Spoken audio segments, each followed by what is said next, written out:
kayak cita-citaku tuh aku pengen punya anak banyak gitu loh. Terus kayak diangkat rahim atau kita hanya ambil tumornya tapi resikonya lebih besar pasti daripada kita angkat rahim gitu. Pasti sedih, dunia ini hancur gitu kan. Sampai kayak aku ngomong ke suamiku tuh kayak ternyata nanti aku bakal mati dengan jalan seperti ini gitu. Anak-anak masih pada kecil-kecil ya mungkin mereka nggak bakal tahu aku gimana gitu kan waktu mereka kecil waktu itu.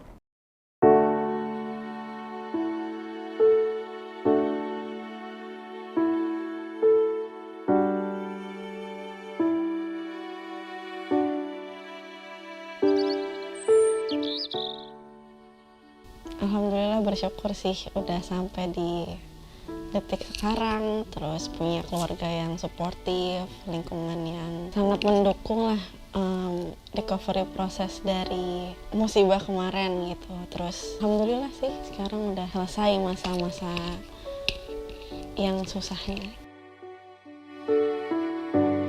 Aku positif hamil. Kita rada bingung karena aku kan pakai IUD, jadi seharusnya kayak nggak hamil, tapi ternyata positif hamil. Terus pas kita cek ke dokter obgyn, janinnya tidak berkembang dan udah umur 6 minggu gitu. Dari dokter sendiri juga waktu itu dibantu sama Prof. Budi Santoso, itu disarankan buat dikuret. Nah, akhirnya kita kuret. Setelah kuret everything normal sih, maksudnya nggak ada keluhan apapun, nggak ada, aku pun juga makan ya sewajarnya, ya normal aja gitu. Tapi sebulan setelah kita kuret itu ternyata bleeding yang abnormal yang akhirnya ngebuat harus transfusi darah gitu. Terus setelah itu dirujuklah kita ke dokter Brahmana Skandar. Setelah aku kuret itu aku liburan tuh sama suamiku ke Bali waktu itu. Terus seminggu, nggak nyampe seminggu lah, 3 harian gitu pulang. Pas pulang ternyata kayak bleeding lagi dan bleedingnya banyak pol gitu. Kita sempat masuk rumah sakit Kendang Sari, terus di sana ya kita perbaikan kondisi kayak transfusi darah, naikin leukosit, trombosit kayak gitu. Terus akhirnya dirujuklah kita ke dokter Brahmana Skandar. Beliau bilang kalau ini kayaknya kena gestational trophoblastic neoplasia katanya gitu. Pertama awalnya bingung juga sih itu penyakit apa, karena yang beliau mention sih emang termasuk jarang penyakit ini, karena kayak 1 dari 1.000 orang yang keguguran itu baru ada kemungkinan kena penyakit itu, dan itu memang termasuk kanker ganas gitu. Tapi itu sangat curable, cuman memang prosesnya harus dilewati dengan disiplin lah kayak gitu. Terus akhirnya kita ke dokter Brahmana, diinfokan kalau harus kemo. Jadi proses kemonya tuh lumayan padat juga, jadi jadwalnya kayak kita dari Senin sampai Jumat itu kemo suntik pakai methotrexate, itu kayak ya obat kemoterapi lah gitu. Terus setelah itu dari Senin sampai Jumat, Sabtu, Minggu, dan seminggu ke depannya libur, terus seminggu lagi kemo lagi, terus seminggu libur, seminggu kemo lagi gitu, terus sampai nilai beta HCG-nya tuh turun gitu. Jadi di awal itu aku start kemo, beta HCG-ku tuh sekitar 80.000 hampir 100.000 gitulah. Itu yang targetnya harus 0 gitu, dan memang normalnya harusnya 0 kayak gitu. 5 sehari setelah kemo ternyata efeknya tuh parah banget, yang ngebikin aku nggak bisa makan, nggak bisa minum karena terlalu perih ya. Jadi buat makan minum tuh rasanya kayak ya perih di tenggorokan terutama, sama di mulut karena nggak bisa cerna dengan baik kan, jadi nggak bisa ngegigit, nggak bisa apa, cuma bisa nelen, tapi nelen pun juga sewakit gitu. Akhirnya kita masuk rumah sakit lagi yang ketiga kalinya di rumah sakit Mitra waktu itu. Terus di situ ditangani sama dokter penyakit dalam, terus ya perbaikan kondisi karena yang namanya kemo tuh nggak bisa ditunda ya. Jadi walaupun dalam kondisi apapun ya harus tetap, walaupun ada beberapa pasien memang yang kalau misalnya kondisinya drop yang nggak memungkinkan itu diberhentikan dulu, tapi akhirnya akan membuat ketidakefektifan treatment itu sendiri gitu. Jadi akhirnya ya mau nggak mau kita in every condition selama itu menuju membaik ya kita harus melanjutin kemo gitu. Jadi sempat semingguan masuk rumah sakit, terus perbaikan kondisi lagi, akhirnya sembuh. Maksudnya sembuh itu ya udah membaik lah untuk sariawannya. Terus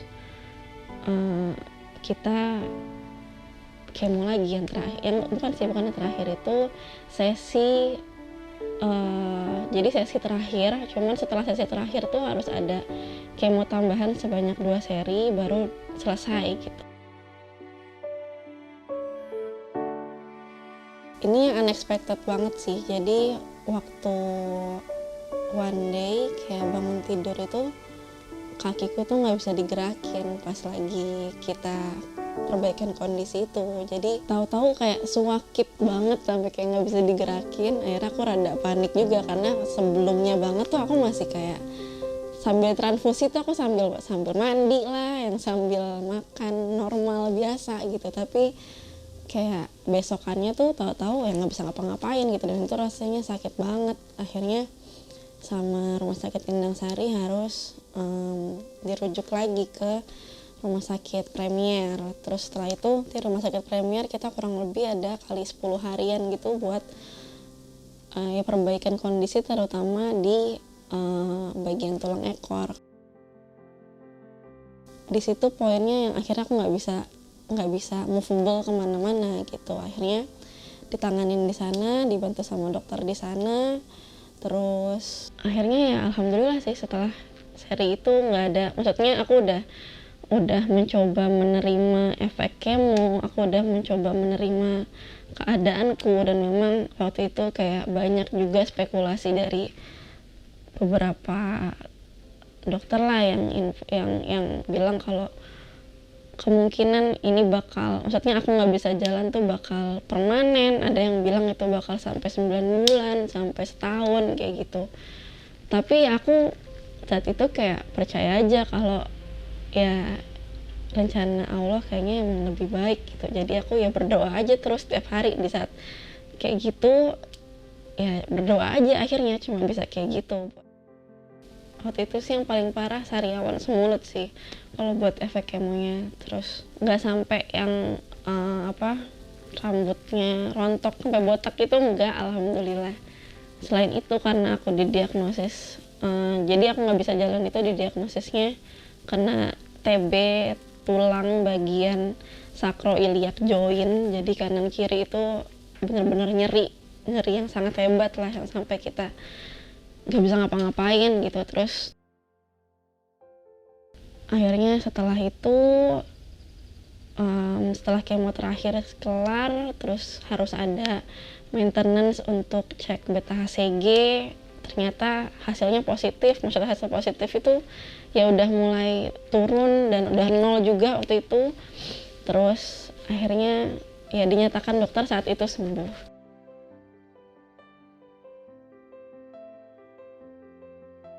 Memang yang paling susah itu adalah gimana kita coping dengan kesedihan itu ya. Maksudnya nggak gampang sih buat terima kalau ya memang kita sakit gitu, dan memang harus dilewatin. Karena sebelumnya tuh bisa dibilang aku tuh orangnya super aktif banget lah gitu. Jadi yang nggak bisa seharian nggak ngapa-ngapain tuh bukan aku banget gitu, dan teman-teman dan keluarga pun juga paham betul lah gimana aktivitasku sehari-hari gitu. Jadi ya sama anak-anak, terus udah gitu kerja juga, terus olahraga juga, ya intinya harus ada kegiatan lah setiap harinya. Nah ini semuanya harus stop.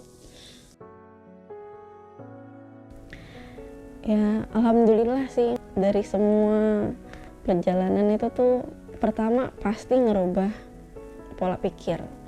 Kedua, dari situ juga otomatis lingkungan berubah, anak-anak berubah. Maksudnya anak-anak berubah tuh ya pokoknya lingkungan sekitar tuh pasti berubah kalau misalnya kita tuh terdiagnos cancer gitu. Yang tadinya makan apa aja boleh gitu, sekarang kayak jangan makan ini, jangan makan ini kayak gitu. Alhamdulillah juga banyak banget yang support, terutama orang tua, suami, keluarga besar, terus terutama orang-orang yang kerja sama aku di rumah.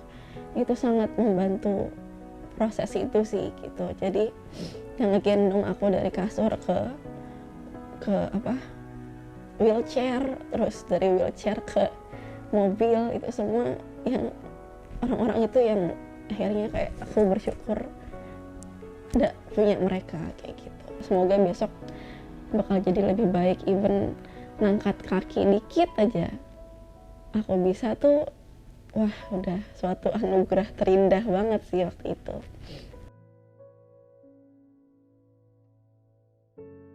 Alhamdulillah sih ya, walaupun memang belum bisa jalan 100% saat itu, tapi lumayan bisa buat bangun gitu. Nah disitulah menurutku poin dimana menurutku tuh hidupku lagi di titik terendah gitu, karena di situ yang tadinya Mutia yang kemana-mana mandiri, yang kemana-mana tuh bisa sendiri, sekarang tuh kayak dipaksa harus dibantu gitu. Terus kayak even aku duduk berdiri aja tuh mesti dibopong gitu loh. Jadi ya itu yang bikin sedih banget. Even kayak aku melakukan daily basic orang normal lah, kayak buang air besar, buang air kecil, dan lain-lain aja tuh aku nggak bisa sendiri. Itu yang bikin kayak aduh ngerepotin banyak orang gitu kan.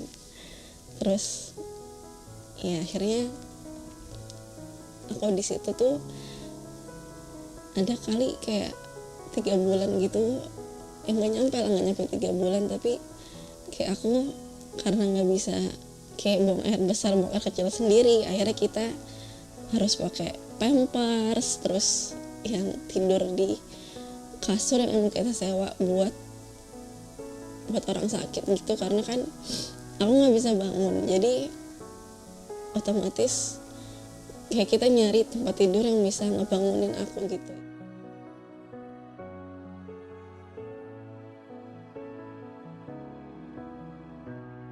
Ya sih sedih pasti, cuman keadaan di situ yang akhirnya ngebuat aku kayak sadar aja gitu, kayak wah ternyata tuh bisa jalan tuh enak banget ya gitu. Terus bisa ngapa-ngapain sendiri tuh, itu tuh sebenarnya anugerah banget gitu. Itu sih yang bikin kayak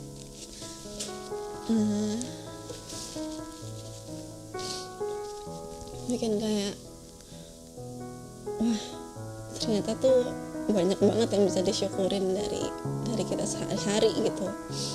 Bahkan buat bangun berdiri aja tuh dulu susah itu gitu. Ini sekarang bisa tuh rasanya alhamdulillah gitu, bersyukur banget.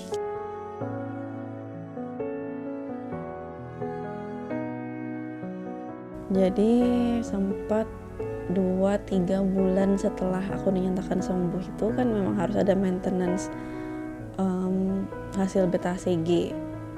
Nah ternyata di bulan kedua itu beta HCG ku sempat naik, jadi harusnya 0, ini kok jadi 300 sekian gitu. Terus kita ke dokter, ternyata info dokter kayaknya ini ada kekambuhan gitu. Wah kalau ada kekambuhan optionnya harus diangkat rahim, atau kita hanya ambil tumornya tapi resikonya lebih besar pasti daripada kita angkat rahim gitu. Karena dengan asumsi kankernya itu ada di rahim, jadi rahimnya harus kita angkat semuanya, tapi dengan catatan setelah operasi kita harus ada kemo tambahan lagi yang obatnya itu ya obat yang ibaratnya lumayan mid level lah, kayak bukan yang dosis rendah lagi gitu, dan memang efeknya banyak. Jadi efek yang kemarin ditambah ada mual muntah, terus kebotakan dan lain-lain gitu. Rasanya tuh waduh, kayak dunia ini hancur gitu kan. Cuman ya namanya juga ya ibaratnya kita udah berharap kayak everything's gonna be fine, semuanya akan baik-baik aja, ternyata dikasih lagi nih kayak gini gitu kan. Sempet yang nggak bisa ngapa-ngapain banget lah, ya biasa lah namanya orang sedih kan, ibaratnya kayak orang baru putus cinta gitu kan, terus sedih gitu kan, itu kan wajar. Jadi ya pasti sedih, sampai kayak aku ngomong ke suamiku tuh kayak, ya aku takut kalau ternyata nanti aku bakal mati dengan jalan seperti ini gitu. Aku bilang ke dia kayak mungkin bakal mudah karena dengan aku nggak ada sekarang tuh, anak-anak masih pada kecil-kecil ya, mungkin mereka nggak bakal tahu aku gimana gitu kan waktu mereka kecil waktu itu. Mungkin ini bakal lebih mudah, mungkin emang jalannya Anoiko yang harus kayak gini gitu. Sempet sampai ada pikiran negatif kayak gitu, terus kayak aku juga ya di situ kayak poin aku pasrah aja gitu. Sempet yang aku juga sharing sama ya ibarat sama-sama pejuang cancer gitulah, yang sempat ngalamin yang harus diangkat rahim dan lain-lain gitu. Sempet kayak bisa terima juga karena kayak cita-citaku tuh aku pengen punya anak banyak gitu loh, terus kayak rumah rame, banyak anak kecil gitu tuh, yang karena emang aku juga suka anak kecil juga ya, jadi seneng gitu loh kalau apalagi anak sendiri gitu. Jadi harapannya ke sana, tapi ternyata kok sama yang di atas kayaknya harus fokus 2 anak dulu. Sedih sebenarnya hubungan sama anak-anak sih. Jadi selama kurang lebih kan dari mulai aku sakit pertama kali sampai aku kelar itu kan sekitar 3-4 bulanan ya, aku nggak bisa yang kayak simple lah ngegendong anak-anak, ngajak main, jadi cuma bisa di atas kursi roda aja gitu. Dan ternyata itu juga ngefek juga ke anak-anak gitu. Akhirnya anak-anak tuh kalau aku gendong sekarang tuh kayak nggak mau gitu, atau akhirnya aku pendekatan lagi ke mereka, padahal mereka kan ya anak kita sendiri ya, tapi emang nggak lama sih pendekatannya. Cuman sempat bikin ya ampun, ternyata nggak ada aku tuh membuat mereka berubah juga.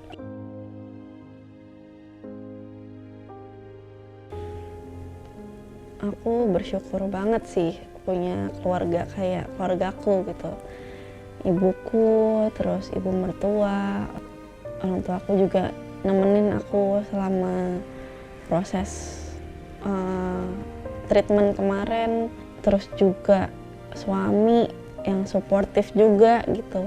Ya dia ngasih motivasi juga lah ke aku untuk tetap semangat. Sebenarnya motivasi terbesar itu sebenarnya ya anak-anak sih.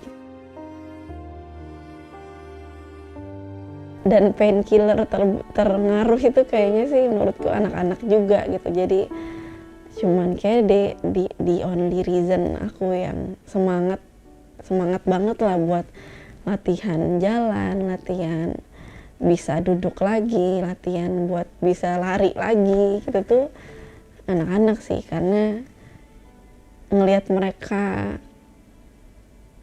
kayak waktu aku sakit tuh bikin ya ibaratnya kayak ngenes aja gitu, karena mereka jadi akhirnya kayak gak punya tempat nyaman gitu. Karena kan kalau misalnya ngedeket ke aku pun juga gak bisa kan, karena aku kayak disentuh aja tuh kayak udah teriak-teriak. Jadi Itu sih yang bikin akhirnya ya semangat lah buat mau sembuh kayak gitu.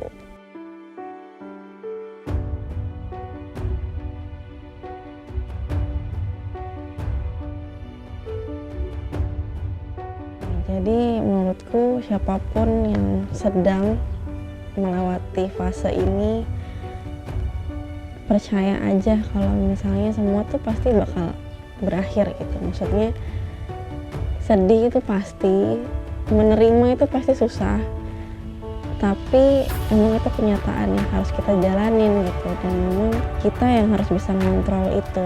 Sedih boleh, tapi yang jangan sampai terlarut-larut banget gitu. Walaupun memang kan setiap orang kan beda ya buat coping with their sadness, itu kan beda-beda. Cuman kalau dari aku sih pas percaya aja sama rencana Allah gitu. Walaupun itu nanti akan menjadi baik, akan menjadi buruk pun, percaya aja kalau itu emang udah yang terbaik buat kita gitu, walaupun apapun kondisinya gitu. Karena ya kita memang hidup pada akhirnya memang semua akan berakhir gitu kan. Tapi yang penting kan gimana kita menjalani hidup ini gitu. Apakah kita mau jadi orang yang dikenal tegar, maksudnya tegar itu ya bisa handle semuanya dengan kebahagiaan, atau yang sangat terpuruk gitu. Nah,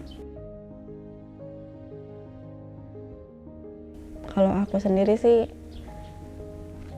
aku menjadi versi diriku yang terbaik aja, terutama buat keluarga, buat anak-anak, buat suami. Itu yang penting sih, karena walaupun dokter bilang kayak enggak, ini nggak ada kekambuhan, ini nggak sakit lagi gitu ibaratnya ya, tapi tetap ya aku melakukan hal yang terbaik aja buat anak-anak terutama gitu. Karena mereka juga masih kecil-kecil, aku juga pengen ngasih core memori yang bagus buat mereka gitu. Jadi yang mereka ingat Ibun itu memberikan kebahagiaan lah dan pelajaran yang berarti lah buat mereka sejak sekarang gitu. Jadi ya aku sekarang apapun kondisinya ya lakukan yang terbaik aja gitu. Dan jangan lupa juga berdoa, karena itu satu-satunya kunci buat kita bisa semangat, kunci buat kita bisa punya rasa syukur. Pasti apapun keadaannya pasti bakal ada hal positif di situ.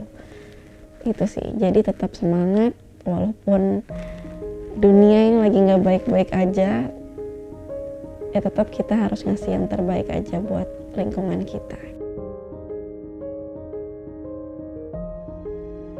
Jadi setelah aku sakit ini, aku jadi kayak banyak banget mimpi yang harus aku capai gitu. Terutama yang paling pertama adalah aku pengen ngasih memori yang baik lah buat anak-anakku terutama. Kedua, aku lebih bermanfaat buat orang banyak, aku pengen bisa ngebantu orang banyak. Intinya menjadi versi diriku yang lebih baik lagi dari sebelumnya gitu. Makanya in the next future ini, project terdekatku itu aku mau bikin early educational school buat anak-anak. Karena mimpiku aku pengen punya anak banyak gitu ya. Jadi aku pengen bikin wadah di mana kita bisa making memories bareng lah, keluarga sama anak-anak. Itu lagi aku rencanain sekarang. Wadah itu yang kita namakan Happy Grow, itu yang bakal jadi tempat buat mewujudkan harapan-harapanku lah. Kayak aku pengen bisa sharing lebih banyak lagi sama orang lebih banyak lagi, jadi juga bisa berdampak ke orang-orang lain lah kayak gitu. Dari situ juga nanti aku pengen bikin charity terutama buat anak-anak penyandang disabilitas sama komunitas pasien yang terkena kanker. Aku juga pengen memberikan vibe positif lah apapun bentuknya ke mereka gitu. Karena secara pribadi juga aku pernah melewati masa itu, walaupun cuman ibaratnya setengah tahun lah. Itu sangat kena banget sih di aku. Jadi makanya aku pengen berbagi lebih, terutama buat orang-orang yang kurang beruntung kayak gitu. Jadi juga Iko juga bisa ikut andil di situ juga, sambil mereka belajar juga kalau ada loh orang yang kurang beruntung, ada loh orang yang punya kehidupan yang berbeda sama kita. Itu yang pengen aku tanemin ke anak-anakku gitu sih. Semoga tercapai. Terus aku juga berharap semoga kesehatanku juga membaik. Apapun itu insya Allah ya kita siap aja gitu. Yang penting kita tetap reach our goals, tetap menjadi ya best version of us aja sih gitu. Jadi semangat buat semuanya.